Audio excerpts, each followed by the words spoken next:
und wer sonst noch so heute dabei sein mag. Quarantäne-Woche Nummer 2. Ich hoffe, es geht euch allen noch gut und ihr konntet euch generell und auch mit dem Video von letzter Woche zumindest ein bisschen fit und in Bewegung halten. Ich werde schauen in dem heutigen Video, dass wir ein paar dynamische Bewegungen einbauen, vor allem gegen das viele Sitzen und durchaus begrenzten Bewegungsradius. Und aber auch vor allem, die meisten von uns sitzen jetzt wahrscheinlich sehr, sehr viel, ich inklusive, dass wir unseren Rücken stärken, auch hier die Wirbelsäule mobilisieren und natürlich auch wieder für den Rücken Gegenspieler den Bauch einbauen. Ich wünsche euch viel Spaß mit dem heutigen Workout und schon mal vorab einen guten Start in den Tag. Wir fangen mal ein bisschen Yin-Yoga-mäßig an fast. Wir kommen dafür in die Vorwärtsbeuge. Wer von euch weiß, dass du verkürzt bist, dass es dir schwerfällt, wirklich nach vorne zu gehen, dass du eher hier schon endest, kannst du dich ein bisschen erhöht hinsetzen. Du kannst dich einfach auf ein Kissen setzen oder auch eine Decke zusammenfalten, was du parat hast. Die Füße ca. hüftbreit öffnen und dann einfach mal gemütlich nach vorne hängen lassen. Du kannst die Arme neben dir ablegen, also neben deinen Beinen, gerne auch die Arme einfach auf den Beinen platzieren, was gemütlich ist. Das Wichtigste, wir entspannen den Nacken und lassen den Kopf einfach mal los. Vor allem am Morgen, wenn du gerade erst aufgestanden bist, kann es durchaus ein bisschen unangenehm sein. Schau, dass du dennoch hier in dieser Position hältst und dich hier wirklich einfach mal schwer nach unten ziehen lässt. Nimm dir so für dich hier wieder anfänglich die Zeit, dich bewusst hier in den Moment zu bringen. Spür jetzt nochmal gezielt in deine Körperschutzseite, in die Länge und Dehnung, vor allem hier in den Nacken hinein. Und beginn dann auch schon direkt deinen Atem dorthin zu schicken. Mit jeder Ausatmung lass direkt dort los, wo du jetzt hier noch so ein Kribbeln oder vielleicht ein intensives Ziehen oder Gegenhalten spürst. Indem du hier schon mal so bewusst atmest, schau dir mal deinen Atem an, wie du deinen Atem hier nahezu automatisch langsam tiefer werden lässt. Dann beginn hier noch weiter zu atmen und schick jetzt deinen Atem bis tief in den Bauch hinein, sodass du auch zugleich Länge in deinem unteren Rücken im Bereich deiner Lendenwirbelsäule wahrnehmen kannst. Mach dir hier ganz bewusst, wie du hier insgesamt mit jeder Einatmung an Weite und Größe dazu gewinnst. Nimm dir zugleich deinen Atem hier als Anker, um dich und all deine Gedanken, zumindest für den Moment deiner heutigen Yoga-Praxis, mal aus dem Alltag wegzuholen und um jetzt voll und ganz hier auf deiner Yogamatte anzukommen. Bleib bei deiner Atmung, zum einen jetzt und werden wir dann gleich in die Asanas übergehen. Atme los und verankere deine Gedanken voll und ganz in deiner Atmung. Mit deiner nächsten Einatmung deiner Schulter schau dich Wirbel für Wirbel auf. Die Schulter kannst du hier 2-3 Mal nach hinten rollen, die Schulterblätter schwer nach unten sinken lassen. Bauch bleibt fest, Arme, die Füße ein bisschen näher zusammengeben, die Zehen aktivieren. Vorne hier aus, bringen wir die Arme gerade nach oben, die Schultern bleiben, wo sie sind, die ziehen wir nicht mit. Ausatmen, komm mit langem Rücken nach vorne, so lang als möglich. Und einatmen, richte dich wieder auf. Nimm die Arme direkt wieder mit und streck dich wieder lang. Schau, dass du hier bewusst wechselst zwischen der runden, für den Rücken entspannenden Position mit deiner Einatmung, wenn du dich aufschrollst. Und dafür mit deiner Ausatmung, wann immer du nach vorne gehst, schau, dass du mit noch mehr Länge dich aktiv nach vorne streckst. Falls du eine Sitzhilfe verwendet hast, ein Kissen oder sonstiges, gerne natürlich weiter darauf sitzen bleiben, dass du dich wieder von unten schon nach vorne hängen kannst. So, das nächste Mal, wenn du dich jetzt hier nach vorne lang streckst, halte hier. Schau, aber wenn du auch etwas sitzt, dass du nicht nach vorne rutschst, sondern eher wirklich die Sitzmannigkeit, dass du hier stabil bleiben kannst. Und dann web hier gleich mal in die Bewegung, in die Länge hinein. Lass auch hier den Kopf wieder möglichst los und richte deinen Blick gerade auf deine Schienbeine.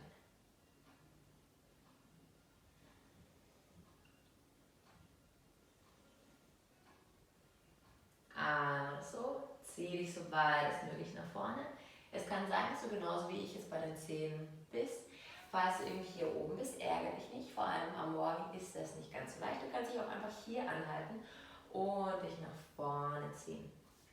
Alternativ kannst du auch einen Schal oder einen Gürtel, was du griffbereit hast, als Yoga-Gurt verwenden und hier einmal um deinen Fußballen legen und dich dann so nach vorne ziehen.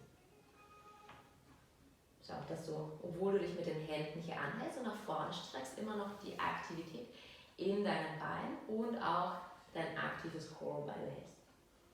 Einmal so und dann langsam Wirbel für Wirbel. Komm schon wieder nach oben, richte dich auf. Dann stützt direkt einmal deine Finger hier hinter dir auf, sodass die Fingerkuppen zu dir zeigen. Und mit deiner Einatmung schieb dich nach oben. Die Beine drehen dabei leicht zueinander, sodass du Platz im unteren Rücken schaffst. Den Kopf kannst du parallel zu deinem Brustbein halten oder auch mal schwer nach hinten loslassen. Langsam komm wieder zurück und finde wieder direkt hier deine Aufrichtung. Lange Beine. Wenn es dir schwerfällt, den Oberkörper zu lange hier aktiv aufrecht zu halten, kannst du auch die Beine anbeugen, sodass du auf jeden Fall das Becken aufrichten kannst. Wir strecken die Arme einmal weit zur Seite aus, die Schultern fließen wieder zurück, schaffst du weiter im Brustkorb. Ausatmen, Wirbel für Wirbel. So, ich hoffe, du hast mehr Platz als ich bei dir zu Hause. Einmal noch, wieder von vorne, Wirbel für Wirbel, dreh dich zur Seite. Und komm langsam wieder nach vorne. Ausatmen, twist nach links. Ist hier nicht zwingend das Ziel, dass du dich jetzt super weit nach hinten aufdrehst. Schau, dass du hier wirklich in eine bewusste, gleichmäßige Drehbewegung kommst. Genauso wichtig, wir wollen nicht die Hüften mitbewegen. Das würdest du merken, wenn du das Gefühl hast, dass deine Füße hier so ein bisschen über den Boden schieben. Du kannst die Fersen wirklich nach unten drücken, auch die Fußballen miteinander verbinden. So kontrollierst du dich, dass du hier keine falsche Bewegung einbaust. Würden die Hüften mitbewegen, würden wir eher noch Druck im unteren Rücken aufbauen und dem wollen wir gerade Gutes tun. Arme absenken dann schon. Mit der linken Hand greift dir deinen rechten Oberschenkel. Die rechte Hand stützt hinter dir. Einatmen, schieb dich nach oben und mit deiner Ausatmung beginn dich langsam aufzudrehen. Nimm dir Zeit, schau, dass du nochmal mehr Bewegung aus der Kraft aus deinem Rumpf holst und dann erst nimm deinen linken Arm, nimm hier die Kraft, um mitzuziehen. Wenn du möchtest, dreh dann langsam deinen Kopf so weit als möglich nach hinten, sodass deine Halswirbelsäule ein bisschen mehr Drehung bekommt als der Rest deiner Wirbelsäule, oder lass deinen Kopf einfach hier relativ einheitlich in dieser Drehbewegung. Letzter Augenblick. Dann löse schon auf, komm langsam nach vorne und zurück, gleich zur zweiten Seite. Stütz die linke Hand hier hinter dir auf und mit der rechten Hand greife den linken Oberschenkel von außen. Die Beine bleiben gerade, aktiv Rumpf und langsam dreh dich auf. Wieder Wirbel um Wirbel, finde den Twist. Die Schultern bleiben gerade Schultergürtel, beide auf einer Linie. Und geh mit deinem Kopf jetzt so weit mit, wie es sich für dich gut anfühlt. Und langsam komm wieder zurück nach vorne. Du kannst die Beine direkt kreuzen, um so in den Vierfußstand weiterzukommen. Hier schau, dass du dich schon mal gut einrichtest. Bring deine Hände genau unter deine Schultern und deine Knie unter die Hüften. Selber anspannen. Dann wechsle ich immer zwischen Cat und Cow. 5 Runden insgesamt, um hier mal langsam die Wirbelsäule zu aktivieren und vor allem hier am Morgen Mobilität zu schaffen. Jedes Mal, wenn du hier den Schoßkorb anhebst, kannst du gerne den Blick mitnehmen. Auf jeden Fall roll die Schultern zurück. Und mit deiner Ausatmung schieb dann auch den Boden weg, sodass du jetzt die Dehnung zwischen den Schultern spürst. Dann halte schon in der Mitte, um den Handgelenken Gutes zu tun. Die werden heute noch ein bisschen trocken. Dreh einmal die Hände um, so weit dass deine Fingerkuppen jetzt zu dir zeigen. Und schieb dich mal vor und zurück. Wichtig, die Finger bleiben flach aufliegen und wenn wir nach hinten kommen, sollte nicht das passieren, sondern wir lassen den Handgelenksansatz vollständig auf der Matte. Dann langsam schon wieder zurück nach vorne kommen. Jetzt mit deiner nächsten Einatmung, heb hier mal deine Handflächen ab, sodass deine Finger nur noch bis zu den Knöcheln aufliegen. Daumen löst ab und senk wieder ab.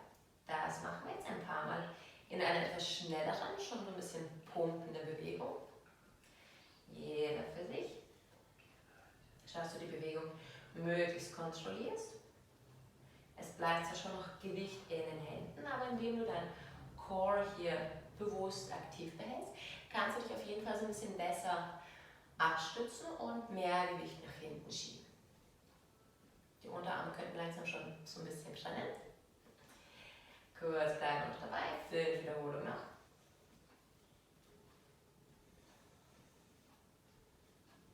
Und dann setz dich einmal zurück, Hände einmal kurz ausschütteln.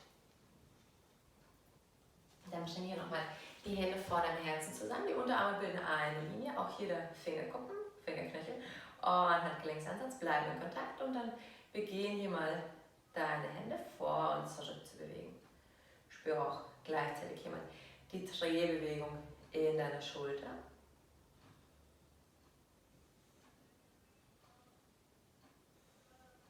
Letzte Runde. Und dann halte ich hier.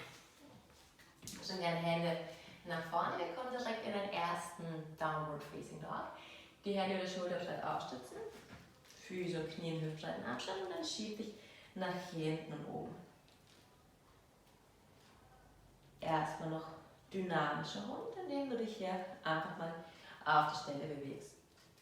Du kannst aber, wenn du magst, die Beine im Wechsel beugen und strecken. Eventuell auch zeitgleich, hier so ein bisschen reinfedern. Auch so ein bisschen eindrehen oder auch mal die Beine im Wechsel nach oben anheben. Kann jeder so ein bisschen für sich entscheiden, was sich hier gut anfühlt. Dann bleiben wir auch schon.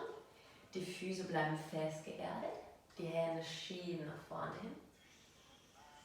10 Atemzüge hier. Du kannst, wenn du magst, die Gelegenheit mal nutzen, um deinen Nacken zu lockern. Lass den Kopf einfach mal hängen und schüttel den Kopf hier auf. Du kannst auch mal nicken, was dir hier so einfällt. Spür dann auch hier wieder bewusst deine Atemzüge. Spür die Länge, spür die Weite, die mit jeder Einatmung fast von alleine kommt. Und versuch so, Atemzug für Atemzug, dich weiter nach hinten aufzurichten und hier zu wachsen. Und dann langsam spazier Schritt für Schritt zu deinen Händen nach vorne. Du kannst die Füße erstmal hüftbreit aufsetzen, die Beine leicht beugen, die Arme verschränken und pendel dich gemütlich aus. Du kannst den Kopf auch hier nochmal ausschütteln oder einfach fallen lassen, einfach alles hängen lassen.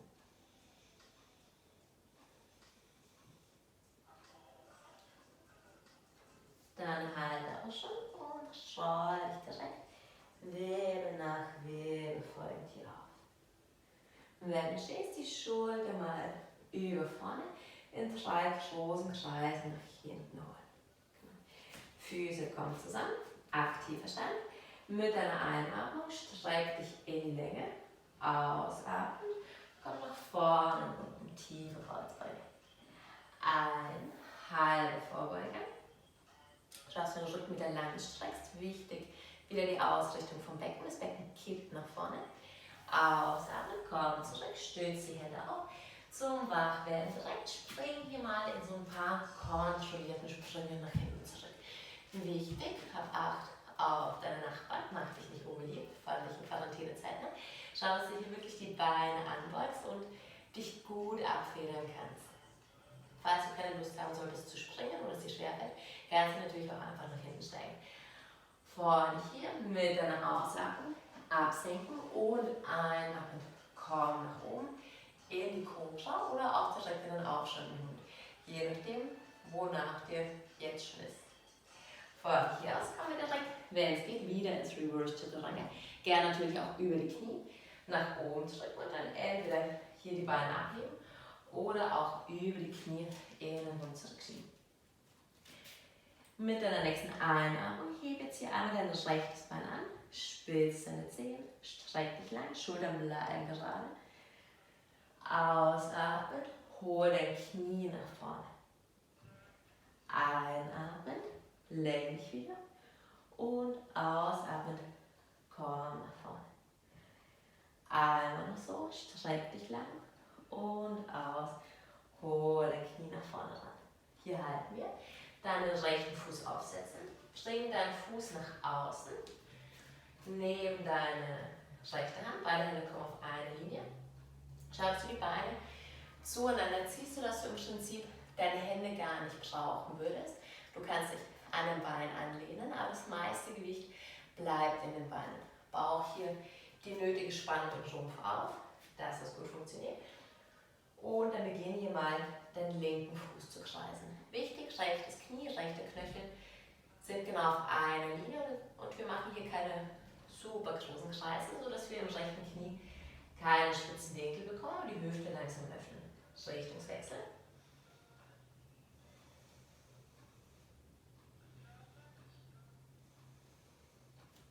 Dann halte auch schon in der Mitte. Du kannst, wenn du magst, jetzt den rechten Fuß flexen und hier nochmal aus der Hüfte öffnen, sodass du bei deinem Fuß auf die Außenkante kommst und hier wirklich aus der Hüfte auftrittst. Sollte dir das zu viel sein von Hüftöffnung, gerne einfach den Fuß flach aufgesetzt behalten. Von hier mit der nächsten Ausatmung beug aber dein linkes Bein und komm mit der Einatmung wieder nach oben. 4-mal noch so. Gleich, auch schon geschafft. Schau, dass du deine Schultern und deine Arme stabil behältst. Aktive Spannung in den Core. Und dann einmal noch, leg dein Knie ab. Du kannst, wenn du magst, die Matte umschlagen oder mit einem Handtuch oder einer Decke dein Knie abpolstern. Rechten Fuß wieder eher mittig zentrieren. Einatmen, richte dich auf und komm so in den Low Lunge. Level deine Hüften, schieb dafür links nach vorne. Und von hier aus form direkt Kaktusarme. Und fang mal an, deine Arme hier nach hinten zu kreisen. Relativ gleich wie groß deine Kreise sind. Schau auf jeden Fall, dass du die Bewegung nicht zu schnell werden lässt. Vor allem jetzt mal am Anfang. Nimm dir wirklich bewusst die Zeit, hier langsam mal zu öffnen und zu mobilisieren.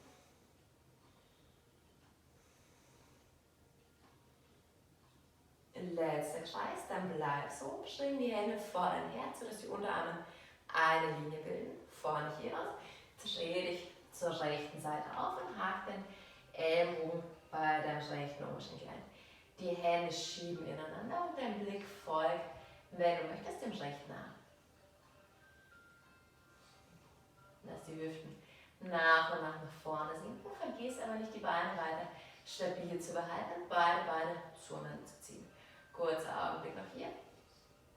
Dann dreh dich wieder nach vorne. Einmal noch. Streck deine Arme lang und stütz wieder ab. Linkes Knie anheben und nach vorne stellen. Halbe Vorwärtsbeuge. Ausatmen. Senk dich nach unten ab. Und komm mit deiner Einatmung mit geradem Rücken zum Stehen. Ausatmen. Hände vors Herz. Zweite Seite. Einatmen. Hol die Länge. Und mit deiner Ausatmung komm langsam bewusst nach unten. Wieder tiefe, aktive Vorbeuge. Ein. Halbe Vorbeuge. Hol die Länge. Ausatmen. Senk dich ab. Und auch jeder springt, wenn du möchtest, in vielen kleinen, kontrollierten Sprüngen nach hinten. Richte dich wieder einen Stütz ein. Und mit der nächsten Ausatmung senk dich ab. Halte, wenn es geht, kurz über den Boden. Und schieb dich in deine Rückbeuge weiter. Heb deinen Schoßkopf an, roll die Schultern zurück und komm dann auf deine Weise in den Hund. Gerne mit Reverse Chaturanga, direkt oder auch über die Knie. Hier kurz einrichten. Vor allem die Hände wieder gleichmäßig erden, die Schultern stabilisieren, indem du die Oberarme so ein bisschen nach außen trägst. Einatmen, heb auch schon dein linkes Bein.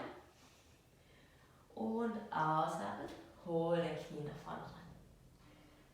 Ein, heb dein Bein. Und ausatmen, komm nach vorne.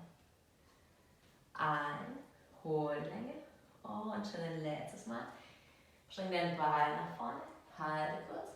Und dann stell deinen Fuß hier auf. Spring wieder direkt deinen linken Fuß jetzt nach außen. Schau, dass deine Hüfte gerade bleibt und auch hier das Gewicht nahezu vollständig in dein Bein behältst. Die Hände bleiben zwar locker aufliegen, aber schau, dass du da gar nicht zu viel Gewicht, gar nicht zu viel Belastung reinbringst. Und dann beginnen hier mal gemütlich mit deinem rechten Fuß jetzt Kreise zu zeichnen. Linkes Knie, linker Knöchel bilden wieder eine Linie, dass du hier keine spitzen Winkel findest. Einmal schon die Richtung wechseln.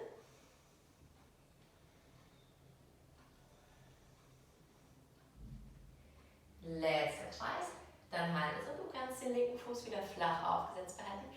Gerne auch den Fuß flexen und einmal das Bein hier aus der Hüfte nach außen öffnen. Je nachdem, wie du möchtest. Wenn du in der Hüfte öffnest, lass auf jeden Fall deinen Fuß geflext, dass dein Knie hier stabil ist. Und mit der nächsten Ausatmung beug dein Bein. Ein, komm wieder nach oben. 5 Mal insgesamt.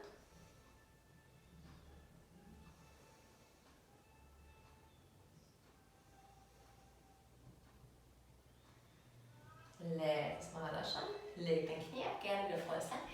Linken Fuß aufstellen und richte dich auf. Die Hüfte bleibt gerade. Lange Arme und dann beug den Arm, wieder Kaktusarm und beginne auch hier direkt wieder Kreise zu zeichnen. Auch da schau, dass die Kreise eher langsam bleiben, vorne größer. Wenn du magst, zweite Runde, kannst du hier schon den Radius durchaus vergrößern. Dann wieder halten, Hände vor dein Herz zusammengeben, ausatmen, Twist nach links. Die Unterarme bilden wieder eine Linie, sodass du jetzt mit der linken Hand fest in die rechte schieben kannst und mit dem rechten Ellbogen gegen dein Bein. Sollte nicht so aussehen. Halte mit dem Bein dagegen, sodass du wirklich einen guten Widerstand hast. Mit jedem Atemzug beginne ich dann wieder lang zu strecken und ausatmen. Komm in den Twist. Kannst wieder den Kopf, wenn du magst, am allerweitesten mitdrehen. Langsam, komm nach vorne, streck deine Arme wieder lang und dann stütz dich auch schon ab. Heb dein Bein wieder an, nach vorne, halten, Vorwärtsbeuge. Ausatmen, senk dich nach unten ab und einatmen, komm zum Stehen. Ausatmen, gib deine Hände vor dein Herz zusammen.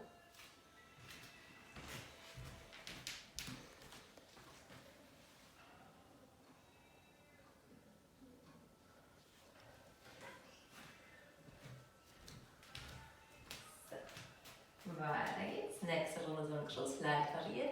Wir bauen den Delfin ein. Einatmen, streck dich wieder nach oben und ausatmen, komm nach unten. Ein, halbe Vorwärtsbeuge. Ausatmen, senk dich ab. Entweder wieder viele kleine Sprünge, wer mag auch ein kontrollierter Sprung und beginnen hier gleich mal für dich dein Vinyasa. Richte dich hier wieder ein. Schau, dass du die Hände unbedingt schulterbreit aufgesetzt hast. Jetzt die Beine ein bisschen mehr beugen als sonst. Die Fersen auch gerne schon mal abheben. Mit deiner nächsten Ausatmung schau, dass du deine Arme so langsam als möglich beugst und deine Ellenbogen zeitgleich am Boden aussetzt. Die Ellenbogen ziehen dabei zusammen, wollen nicht nach außen. Einatmen, komm wieder in den Hund. Ausatmen, beug die Arme und zieh deine Ellenbogen zueinander hin. Sehr gut. Einmal noch. Bring deine Ellenbogen auf die Matte. Kannst, wenn du magst, auf die Finger verschränken. Schau, dass du hier stabilen Halt hast. Dass dein Nacken nicht überstreckt. Schau nicht zu den Daumen, sondern lass den Kopf einfach mal gemütlich hängen. Einatmen, hebe jetzt wieder dein rechtes Bein an. Und ausatmen, beug beide Beine. Linkes Knie zieht in Richtung Matte und rechtes Knie sanft in Richtung Nasenspitze. Ein, lenk dich wieder und ausatmen, komm nach vorne. Ein, heb dein Bein und ausatmen, zieh dein Knie wieder ran. Zweimal noch so. Mit jeder Einatmung schau, dass du wieder Länge findest und mit deiner Ausatmung zieh dich klein und kompakt zusammen. Letztes Mal schon, streck dein Bein und setz direkt den rechten Fuß wieder auf. Wenn du die Hände verschränkt hast, wieder auflösen, Hände erden und schau, ob du direkt die Hände wieder zeitgleich abheben kannst. Wenn du vorne gesprungen bist, nimm deinen Blick nach vorne, beug die Beine und spring kontinuierlich und so weit als möglich zwischen deine Hände. Ansonsten einfach großer Schritt. Ausatmen, wieder absenken und einatmen, komm zum Stehen. Aus, gib deine Hände zusammen. Selber kurzer Flow, zweite Runde. Einatmen, hole Länge. Ausatmen, komm nach unten. Ein, halbe Vorwärtsbeuge. Ausatmen, komm nach unten und geh wieder auf deine Weise nach hinten. Du kannst, wenn du magst, auch direkt in den Hund kommen, jederzeit eine Pause im Kind einlegen oder ins Vinyasa gehen. Bei Vinyasa kannst du auch mal eine andere Form einbauen, wenn du es ein bisschen gemütlicher haben möchtest.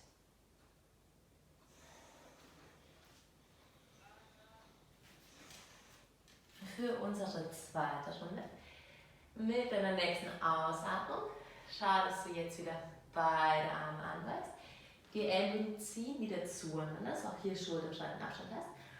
Und einatmen, komm nach oben. Zweimal noch dynamisch.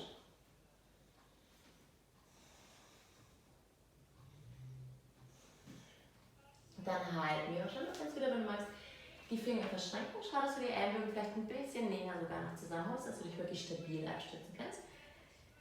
Kopf und Nacken dürfen wieder entspannen. Einatmen, heb dein linkes Bein. Ausatmen, zieh dein Knie zu der Nasenspitze und lass dein rechtes Knie knapp über der Matte schweben. Insgesamt 5 Wiederholungen. Schaust du auf jeden Fall deine Ellbogen hier fest erdest, dass du hier nicht den Halt verlierst und drück deine Ellbogen fest in den Boden. Gleich geschafft, letzten 2 Wiederholungen. Schaust du immer noch, dich wieder groß machst und dein Bein lang nach oben holst mit jedem Atemzug. Dann setz deinen linken Fuß schön auf, löse die Hände, wenn du sie verschränkt hast und heb wieder beide Ellbogen seitlich ein. Entweder steig oder spring nach vorne. Jetzt streifen wir uns wieder in der halben Vorwärtsbeuge. Ausatmen, senk dich nach unten ab und einatmen, richte dich auf. Ausatmen, gib deine Hände zusammen. Ein, streck dich nach oben und mit deiner Ausatmung bring die Hände wieder zusammen, öffne deine Füße für die genannte Malasana. Dreh deine Beine aus der Hüfte auf. Wenn du noch quer auf der Matte stehst, kannst du es gut abmessen, den Abstand, dass deine Zehen circa deine Mattenkanten berühren. Ich stelle mich mal quer. Von hier aus kommen wir nach unten. Die Unterarme sind wieder eine Linie, sodass du jetzt mit deinen Ellbogen deine Hüften nochmal zusätzlich öffnen kannst. Machen wir jetzt ein bisschen dynamisch. Mit der Einatmung heb dafür deine Hüften leicht an. Wichtig, wir gehen nicht über die Knie, knapp unter den Knien und dann auch schon wieder zurück. Jedes Mal, wenn du hier dein Gesäß anhebst, spürst du, wie deine Knie gegen deine Ellenbögen drücken. Schau, dass du das nicht zulässt, dass die Beine nach innen kommen, sondern versuch sie sogar noch weiter nach außen zu holen. Dann kurz halten. Lass dich nach unten sinken. Langer Oberkörper. Dann nimm einmal die Arme lang nach oben. Drück die Beine jetzt eigenständig nach außen, diese Hüftöffnung. Und versuch dieselbe Bewegung zu machen, ohne dass du hier die Öffnung in deinen Hüften verlierst. Auch der Oberkörper bleibt lang. Jedes Mal, wenn du dich jetzt hier so ein bisschen nach vorne lehnst, versuch die Arme noch weiter nach hinten und oben anzuheben. Letztes Mal. Halte, streck deine Arme lang, drück deine Knie nach außen. Bauch bleibt fest. Und dann setz dich auch schon hin. Arme die Beine nach vorne ausstrecken und gemütlich ausschütteln. Wir stützen einmal die Hände hinter uns auf. Du kannst dich so ein bisschen nach hinten lehnen, nicht zu gemütlich machen. Aktiver Oberkörper. Zehen pointen. Einatmen. Heb deine Beine so weit wie möglich nach oben. Und langsam senk wieder. Vorne hier bringen wir die Hände genau eine Handflächenlänge nach vorne. Hier abstützen. Und wieder einatmen, zieh die Beine nach oben, ausatmen, langsam komm tief. Einen Schritt weiter, einatmen, heb die Beine und aus, senk wieder ab. Nächster Schritt, jetzt lehnen wir uns langsam schon eher nach vorne im Oberkörper und die Beine gehen auch schon nicht mehr ganz so weit nach oben. Ausatmen, wieder aussenken. Spür, wie du hier jetzt bewusst die Kraft aus deiner Körpermitte, von dem Unterbauch, aber auch wirklich dein Quadrizeps hier schaust. Wenn es hier schwer für dich mit den Händen abzustützen, kannst du auch auf die Fingerkuppen kommen, vor allem wenn wir jetzt hier weiter nach vorne laufen. Mach das Ganze ein bisschen zugänglicher. Vor allem, wenn du dich nach vorne lenkst, schaust der Oberkörper wirklich lang und stark bleibt. Letztes kleines Stück. Einmal geht noch. Und absenken. Das gleiche laufen wir wieder zurück. Die Beine wieder anheben mit jedem Atemzug. Nicht die Aufrichtung im Rumpf vergessen. Noch weniger deine gleichmäßige Atmung.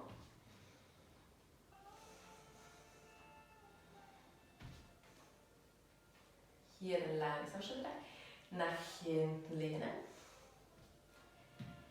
Wenn du dann schon den hintersten Punkt erreicht hast, die Beine anheben, langsam die Hände lösen. Du kannst dich kurz bei den Oberschenkeln abstützen, gerne auch frei bleiben, gerne auch alternativ ins halbe Boot wechseln und dann bleib hier nochmal für 5 Atemzüge.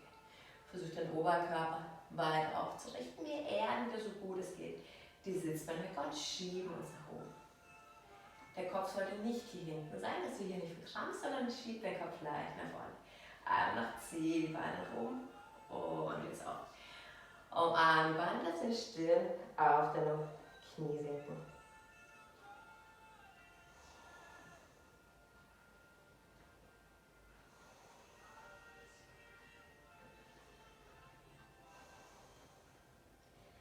Mit deiner nächsten Einatmung heb den Kopf wieder an und dieses Mal komm jetzt in eine Grätsche. Muss auch nicht ganz so weit sein, du kannst erstmal schauen, was dich erwartet. Bisschen klein anfangen, wieder den Oberkörper aufrichten. Wenn es dir schwerfällt, setz dich wieder so ein bisschen erhöht hin. Dann lehne dich ein Stück nach vorne. Stütze die Hände flach auf. Aktives Core und einatmen. Heb auch hier die Beine aus. Senk wieder ab. Die Hände bleiben jetzt, wo sie sind. Die Beine genauso. Und wir machen hier noch insgesamt 6 Wiederholungen. Schaust du die Beine noch kurz nach oben behältst, ohne die Länge zu verlieren. Letzten 5 schon. Und noch 4. Kurz durchatmen. 3. Halten. Atmen. Wieder ablegen. Die vorletzte Wiederholung. Und ein allerletztes Mal. Hol nochmal Aufrichtung im Schrumpf.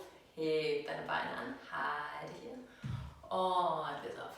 Gib die Beine wieder zusammen. Super gemacht. Und das schön. Streif dann jetzt einmal deine Kniekehlen. Schreib nach hinten. Und versuch mal, indem du deine Füße hüftbreit aufstellst, nach oben zu kommen, ohne dich abzustützen mit den Händen. Gleich nochmal, du kannst die Kniekehlen streifen oder die Arme auf frei halten. Kannst du ein paar Mal machen, für dich zu Hause. Wir machen das jetzt schon ein letztes Mal. Schau, dass du die Arme und den Oberkörper so nach vorne lehnst, dass du so automatisch schon dein Gewicht nach vorne verlagerst. Die Hände kommen vors Herz und dann richte dich auch schon auf. Füße zusammenstrecken, einatmen, lenk dich wieder, ausatmen, komm in die tiefe Vorbeuge. Halbe Vorwärtsbeuge, ausatmen, senk dich wieder ab und setz dich einatmen in die Chair Pose.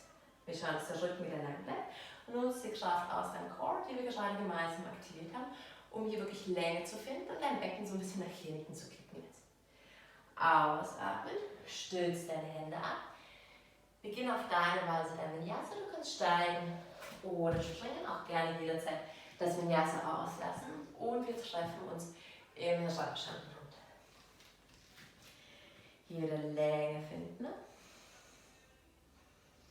Nochmal tief ein- und ausatmen. Dann nimm dein rechtes Bein nach oben und steig nach vorne. Kontrollierter Schritt. Wenn du nicht bis zu den Händen kommst, wenn dein Fuß hier landet, kannst du auch immer mit einer Hand dein Knöchel greifen und dich so nach vorne bringen. Die linke Hüfte zieht nach vorne, dass beide Hüften eine Ebene bilden. Gewicht kommt wieder vorne in die Beine und dann komm nach oben zum Stehen. Bring deine Hände vor dein Herz zusammen. Fokussiere dich jetzt direkt auf einen Punkt vor dir am Boden.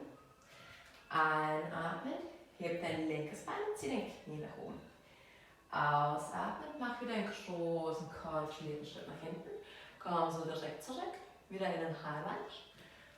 Und richte dich auf. Falls es wackelig sein sollte, kannst du auch immer so kleine Zwischenschritte einbauen, bis du dann wieder zumindest kurzzeitig dein Gewicht voll und ganz in beiden Beinen aufträgst. 2 Wiederholungen machen wir noch. Gern auch, wenn du dich gut fühlst bei dieser Bewegung, bei diesem kurzen Mini-Flip, deine Schritte größer werden lassen. Hier halten wir. Die Arme wieder nach oben anheben. Ausatmen. Stütz deine linke Hand auf. Ein, Twist nach rechts. Schau, dass deine Hüfte dabei gerade bleibt. Ich zeige es euch von der anderen Seite, so wie wir dann gleich weitergehen. Die Hüfte bleibt ausgeglichen, sodass wir jetzt nicht links absinken, sondern wir schauen, dass wir die linke Hüfte sogar ein bisschen weiter nach oben anheben. Von hier aus kommen wir direkt in den Seitenstütz. Du kannst, wenn du möchtest, die rechte Hand aufsetzen und dann so nach hinten steigen.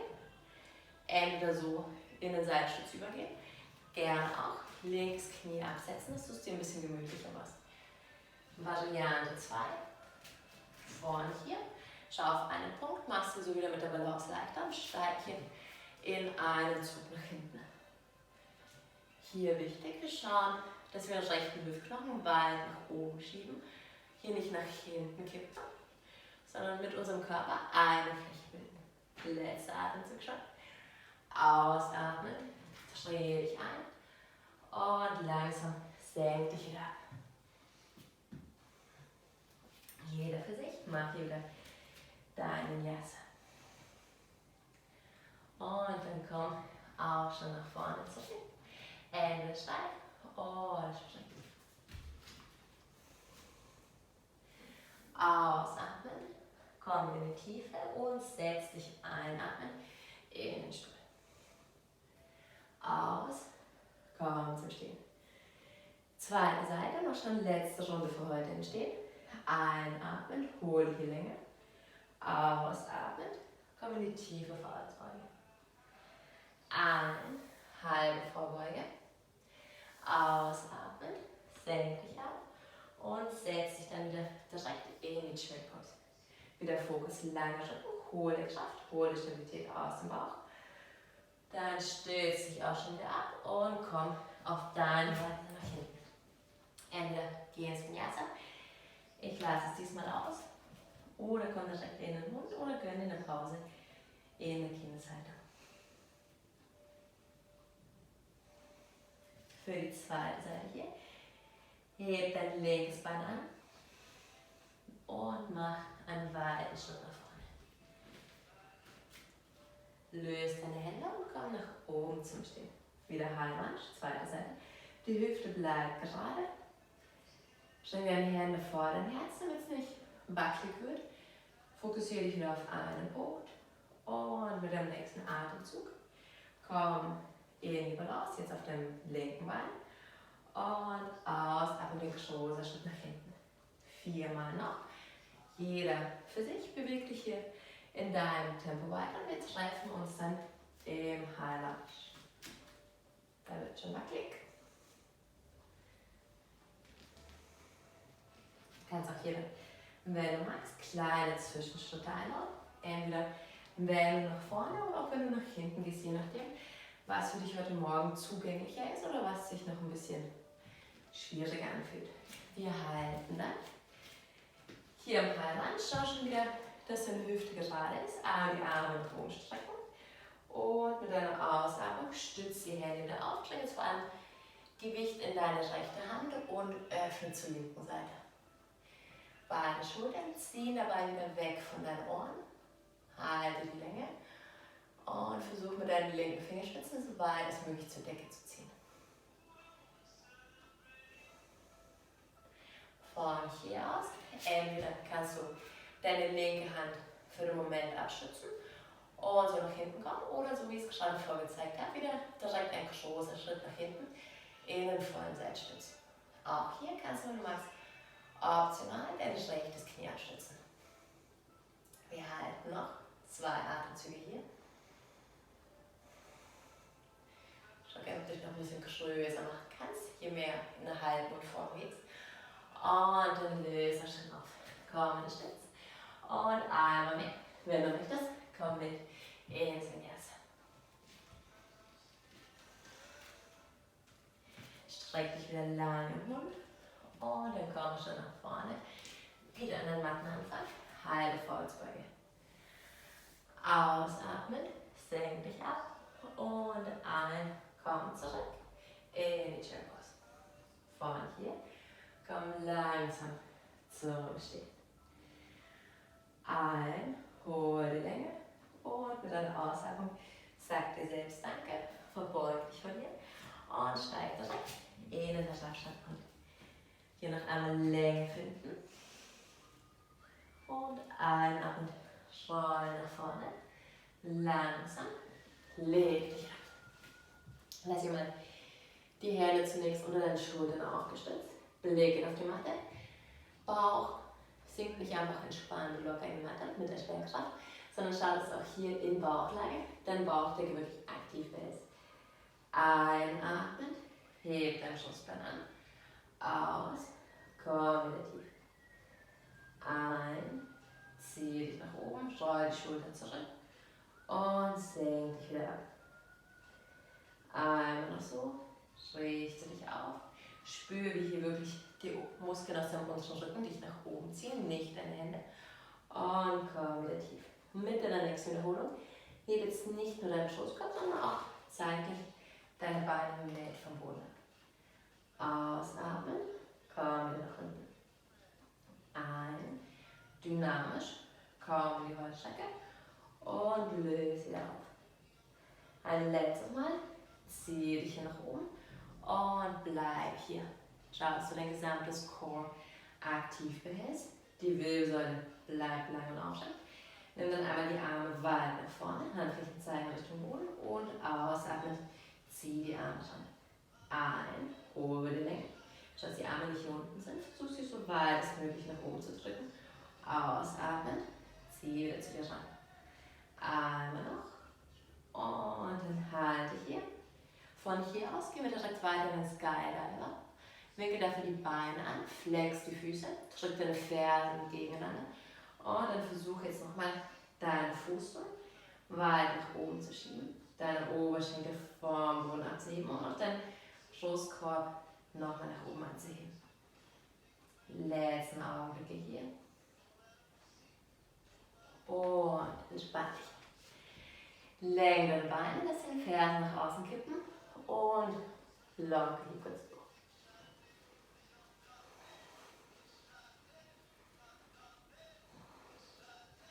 Dann stütze jetzt einmal deine Hände ab. Also deine Hände hier vorne, die Ellbogen kommen unter deine Schultern. Schau jetzt schon mal, wie angenehm es für dich im unteren Rücken ist. Sonst komm mit deinen Händen ein bisschen weiter nach vorne, sodass die Ellbogen nicht genau unter deinen Schultern aufliegen. Entscheide für dich, wie es angenehm ist. Dann drück jetzt hier deine Hände fest in den Boden und zieh die Arme zu dir heran, sodass du wirklich spürst, wie deine Schultern nach hinten kommen und die Schulterblätter sich zurückziehen. Insgesamt solltest du so auch alle essentiellen Muskeln in deinem Rücken nochmal aktivieren. Die Arme und der Oberkörper bleiben so. Wir beugen dann einmal das linke Bein, flexen den Fuß. Wir kippen nicht zur Seite, die Hüfte bleibt gerade aufliegen und dann fangen wir nochmal mit so einer kleinen pulsierenden Bewegung an, den linken Fuß nach oben zu schieben. Oberkörper bleibt statisch, die Muskeln aktiv. Schau, dass die Hüfte gerade aufliegen bleibt. Ein letztes Mal auf diese Seite, dann länger schon dein linkes Bein und komm direkt zur zweiten Seite weiter. Die Hände und die Ellenbogen schieben weiter fest in die Matte und ziehen zu deinem Körper heran.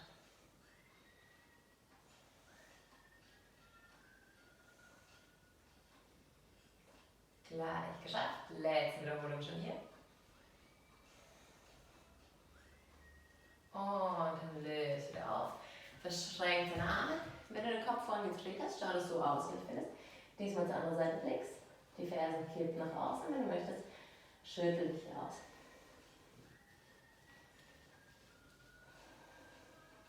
Dann setz deine Hände auf. Zieh die Zehen ab. Schieb dich zurück. Und komm so nochmal in den Schafschaftenhund.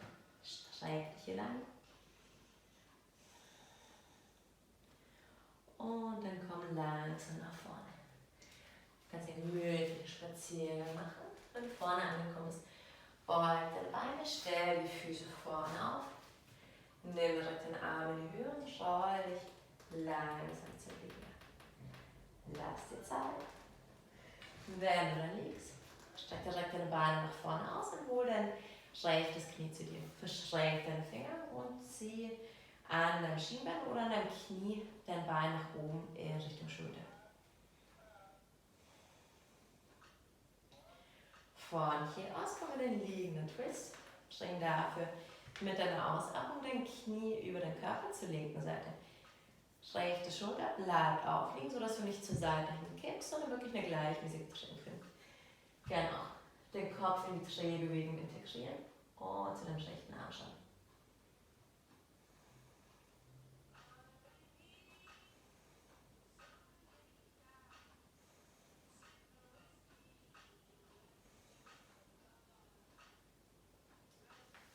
Einatmen, komm zurück und dann wechsel direkt die Seite. Rechtes Bein kann schon entspannen und dann zieh dein linkes Knie zu dir ran. Schau, dass du auch hier nicht direkt auf den Brustkorb ziehst, sondern eher so ein bisschen Richtung linke Schulter. Dann leg den Arm neben dir ab und komm aus und langsam in den Twist. Auch hier deine linke Schulter liegt auf. Blicke zu deinem Arm und wenn du magst, lass deine Augen schon mal sanft zufallen.